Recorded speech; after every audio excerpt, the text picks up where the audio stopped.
வணக்கம். இந்த வீடியோவை தயவுசெய்து யாரும் ஷேர் பண்ணிடாதீங்க. ஏன்னா இது ரொம்ப சென்சிட்டிவான கண்டென்ட். எங்கள் ராஜமாதா கண்ணில் பட்டுதுன்னா என் பையனை இவ்வளோ வேலை வாங்குறியான்னு கதறி கதறி அழுக ஆரம்பிச்சிருவாங்க. ஆமாங்க, எங்கள் கல்யாணத்துக்கு முன்னாடி வரைக்கும் என் ஹஸ்பண்ட் வீட்டில் எந்த விதமான வேலையுமே செஞ்சதில்லை. ஈவன் சாப்பிட்ட பிளேட்டை கூட கழுவி வைக்க மாட்டாங்க. அவ்வளோ சொகுசாக அவங்க அம்மா அவங்கள வளர்த்திட்டாங்க.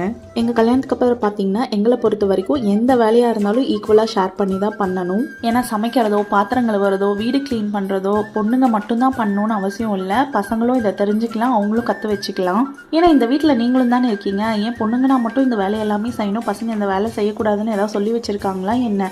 எல்லாமே நம்ம வளர்ப்பில் தான் இருக்குது. நம்ம ரெண்டு பேரும் கம்பேட்டபிலிட்டியோட வேலை செய்யும் போது தான் நம்மளை பார்த்து வர ஜென்ரேஷன் இந்த வேலைனா எல்லாருமே செய்யலாம், இவங்க தான் இந்த வேலை செய்யணும்னு ஒரு வரைமுறை இல்லைன்னு அவங்க மனசில் பதிவாகும்.